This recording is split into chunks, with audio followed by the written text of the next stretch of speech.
এক ছিল সোনালি আলোয় ভরা এক রাজ্য, নাম তার আলোকপুর। সেই রাজ্যে থাকত এক দয়ালু রাজা আর তার মেয়ে রাজকুমারী নূর।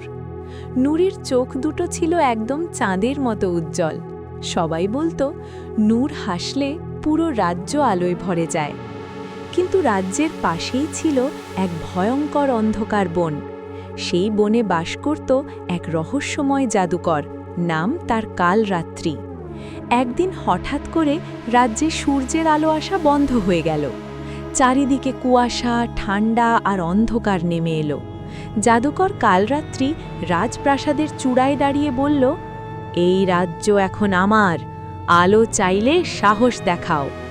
সবাই ভয় কাঁপতে লাগল, কিন্তু রাজকুমারী নূর চুপচাপ দাঁড়িয়ে বলল, ভয় পেলে আলো ফিরে আসবে না, আমি যাব অন্ধকার বনে। সবাই অবাক, একলা যাবে? নূর বলল, সাহস থাকলে কেউ একা নয়। সে বনে ঢুকতেই গাছগুলো ফিসফিস করে উঠল। হঠাৎ সামনে দেখা দিল এক ছোট্ট রূপালী হরিণ। হরিণটি বলল, তুমি যদি সত্যি সাহসী হও তাহলে তোমার হৃদয়ের আলো দেখাও। নূর চোখ বন্ধ করে মায়ের শেখানো গান গাইতে শুরু করল। তার কণ্ঠ থেকে নরম আলো বেরিয়ে পুরো বন আলোকিত হয়ে গেল। জাদুকর কালরাত্রি চিৎকার করে উঠল, এই আলো আমাকে পুড়িয়ে দিচ্ছে। নূর কাছে গিয়ে শান্ত গলায় বলল, অন্ধকার কখনো আলোকে হারাতে পারে না। তুমি যদি ভালো হতে চাও, আলো তোমাকেও গ্রহণ করবে। কালরাত্রির চোখে জল চলে এলো। সে বলল, আমি শুধু একা ছিলাম, তাই অন্ধকার হয়েছি।